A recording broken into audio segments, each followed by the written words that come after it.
রূপালী পর্দার জনপ্রিয় চিত্রনায়িকা দিলারা হানিফ পূর্ণিমা ক্যারিয়ারের শুরু থেকে এখন পর্যন্ত দর্শক মহলে জনপ্রিয়তার এতটুকুও ভাটা পড়েনি তার।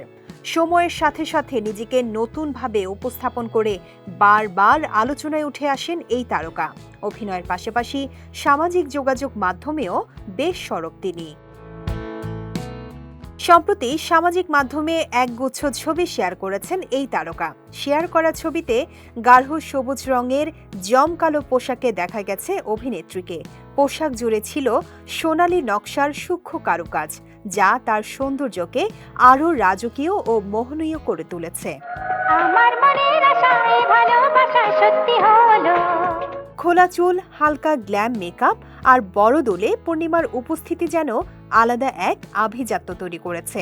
এক একটি ছবিতে এক এক রকম অভিব্যক্তিতে ধরা দিয়েছেন তিনি। কোথাও মিষ্টি হাসি, কোথাও দূরে তাকিয়ে থাকা, সব মিলিয়ে তার লুক আর স্টাইলিং ভক্তদের নজর কেড়েছে। বিশেষ করে সবুজ পোশাকের সঙ্গে সোনালি ব্যাকড্রপ ও লাল আলোর ব্যবহারে ছবিগুলো পেয়েছে ভিন্ন মাত্রা। ভক্তদের অনেকেই মন্তব্যে অভিনেত্রীর সৌন্দর্যের প্রশংসা করেছেন। কেউ লিখেছেন, সময় যত যাচ্ছে পূর্ণিমা ততই সুন্দর হচ্ছেন।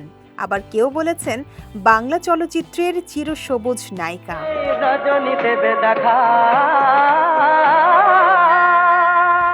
পূর্ণিমা চলচ্চিত্রে পা রাখেন জাকির হোসেন রাজু পরিচালিত এই জীবন তোমার আমার সিনেমা দিয়ে।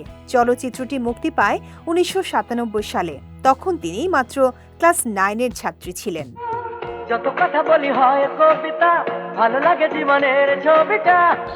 সুন্দর চেহারার অধিকারিণী এই অভিনেত্রী শুরুতেই সাবলীল অভিনয় আর সৌন্দর্য দিয়ে সবার নজর কাড়েন। মনের মাঝে তুমি সিনেমায় অসাধারণ অভিনয় আর চমৎকার উপস্থিতিতে দর্শকদের মন জয় করে নেন তিনি।